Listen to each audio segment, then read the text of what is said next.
Yeah, spring ball is going good. We're getting a little better every day. Got a long ways to go. Glad that we don't play next weekend, but wish we had another 15 practices just because it's been fun to work with the guys and they are improving.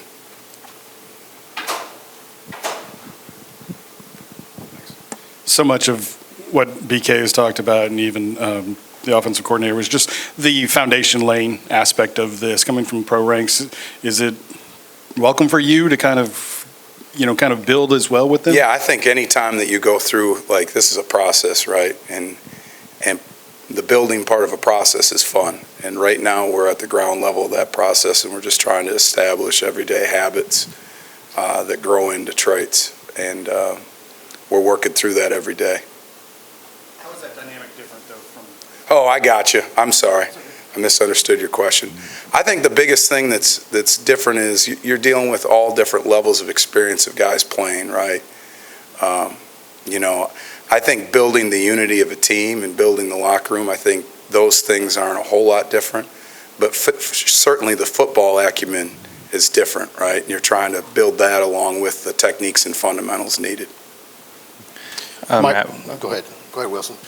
Matt Wilson, the Advocate. We've seen B.J. Ojulari as kind of maybe like a stand-up outside linebacker. That's not really a position he's played, I think, since he's been here. What do you sort of see for him in that role, and what about him maybe translates well to that spot, if that's what he's going to be doing? Yeah, to be honest with you, it's not that far off from what he was doing. I mean, he was a defensive end in a two-point stance, and in our scheme, he's similar. He's a defensive end. He's just playing out of a two-point stance. At times we ask that guy to drop. At times we ask him to rush. We rush him a lot more than anything else. Mike Scarborough at TigerBait.com. Can you talk about your pass rush, going off of what Wilson was asking, and specifically the younger guys, whether it be Savion Jones or Quincy Wiggins? What are you seeing in them, and how much they might be able to rotate in, or are they a long way off? No, you know what? That's a great question. We're still working through that. I mean, we're 10 practices in, and we got a long way to go. But I've seen great growth in Quincy. You got to remember that he just enrolled in school 2 months ago, but he's improved a bunch. Savion's really blossomed. Excited about both those guys and what they can be, but they're both working and they're both growing. Not displeased with either one. What have you seen from the right here? What have you seen from the safety unit and just the depth that y'all have there with experience and then young guys as well?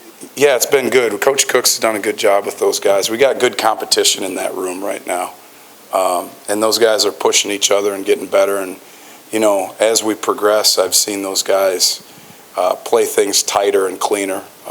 Not where we want to be, but certainly it progressed a lot over the past 3 weeks. Just kind of talk about your room a little bit. Obviously, it's a position of need, development, et cetera. But what are you seeing in those guys that gives you hope towards the fall? Well, number one thing is they're willing workers, willing learners. They're willing on the field.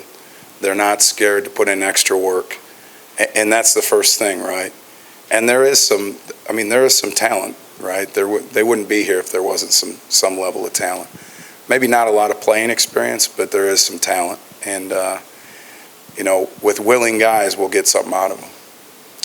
Just seeing you run around during practice, having a lot of high energy, what do you want to see out of your guys each and every day? Yeah, I think just that. Like, that's the first thing, you better be able to run on defense. You better be able to play with positive energy. You better be able to focus when you're tired.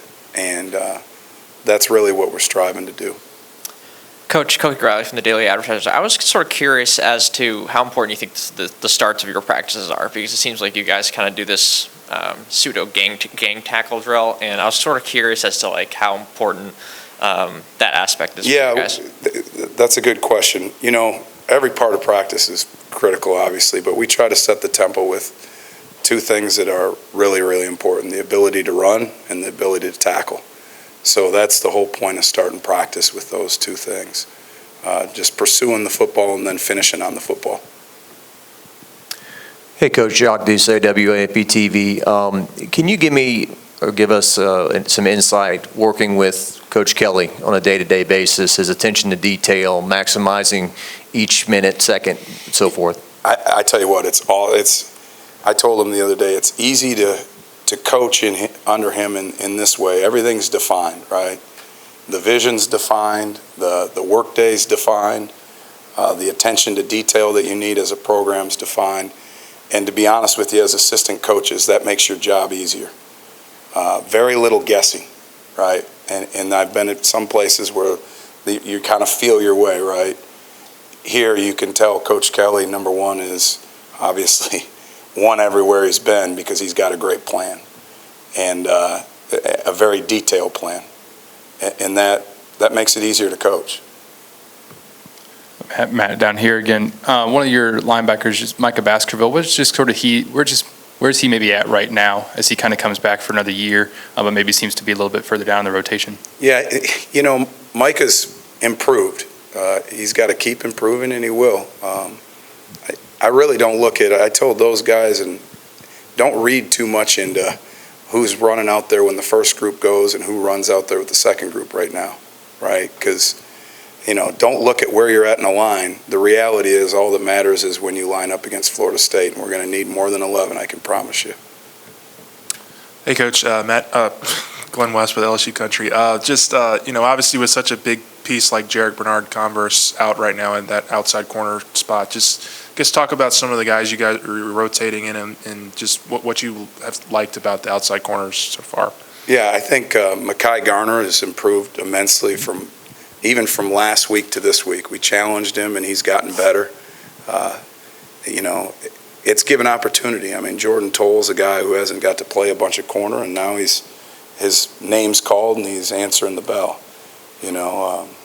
Demarius, another guy, opportunity range. So,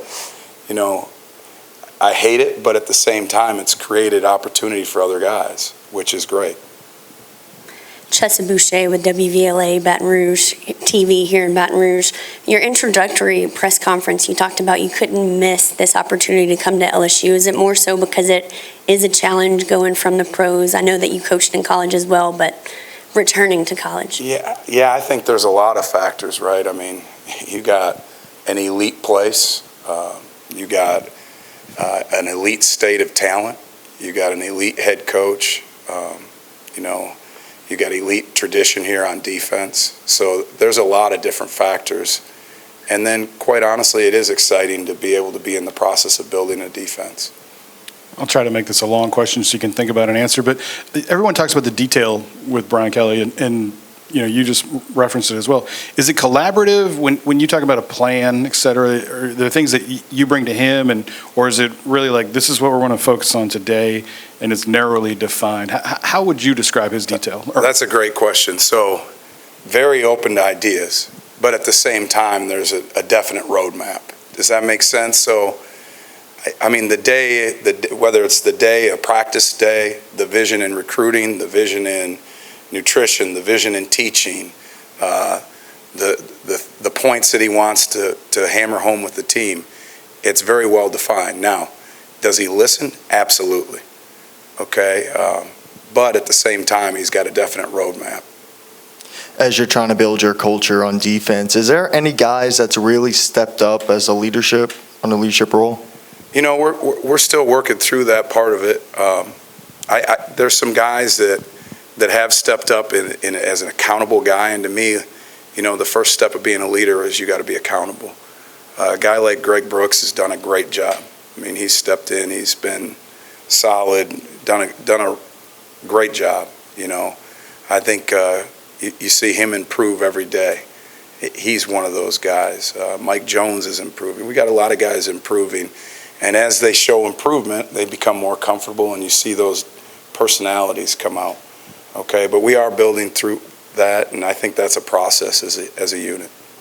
Coach, right here, Koki Riley from the Daily Advertiser again. I was sort of curious as to how Coach Steeples has worked with this cornerback unit, given how, there's not a ton of depth there. Yeah, that's the one great thing about Steeps. Like, put a guy in front of him, you go roll out there, he'll coach you up. I mean, he loves to coach, he loves to teach. I don't think it matters who's out there, as long as you have a helmet and a uniform, he's going to get you ready to practice and play. Actually, a follow-up on Coach Steeples. I think he mentioned that y'all maybe sort of had crossed paths at some point Sure. before he got here. Yeah. What did you know about him at the time, and could you maybe see that, he was a coach who's maybe a little bit on the rise because he's gone from so fast from high school to college and NFL in between? So when I was at Kentucky, I used to run into him recruiting his school at DeSmet. And the one thing you saw there was a highly organized guy that was a great teacher, did a great job motivating kids, and then followed up, built a relationship with him, just kind of hanging out in his office and talking and enjoying that, and then trading texts, and then later on he ends up at the Vikings, playing him in the preseason. So although a short background, kind of a fruitful one. How much of the defense have you gotten in? We're starting to, what we're trying to do in spring ball, to be honest with you, is we're trying to install concepts. All right, we're not trying to put our whole defense in. That's not what we're trying to get good at certain things. And then for us as coaches, it's a measurement as to how much volume we can carry when we get into fall camp. So, I would say that it's kind of a moving target. We got a lot to clean up yet. When we talked to all the coaches in the stadium, teaching was a big theme. Frank even ensured that we remembered he was a science teacher at one point. Do you feel like that's a real root to this coaching staff, is their ability to want to communicate that information in a way that the guys understand? And kind of get back to my original question with you, is it different at this level, getting through to kids? Yeah, I think to a degree. The thing about this level that's different than the other level is that's their job, right? And at this level, these guys are managing a bunch of different things. But at the end of the day, when you get them in the building, yes, teaching a concept is the exact same thing, in the fact of there's a bunch of different learning styles. And if you expect them to get it on the field, you can't just verbally talk about it. You can't just write it on the board. You can't just have it repetition back and forth. You can't just show it on the film. You got to walk it, chalk it, drill it, and do it again.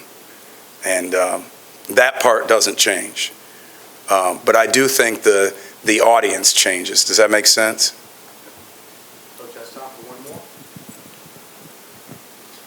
Coach, I was curious, earlier you were talking about how sort of structured Kelly is with his long-term plan, his short-term plan, plan practices, and then how does he sort of make you guys feel comfortable in terms of having your own suggestions when it comes to your own sort of ideas of maybe alterations to the plan or Yeah, I whatnot? mean, and I don't mean he's so rigid that you don't get a framework of your plan on offense, defense. He's just laying out the vision, right? And then laying out the details of how he wants to go about it as a football team. But Coach, his door is always open. He's extremely open-minded. He comes down to the defensive meeting room all the time. And if you have a suggestion, he's obviously fires it. Now, that doesn't mean he's going to take everyone. He can't, because he probably gets a million of them a day. But he definitely is a listener and then has a great plan.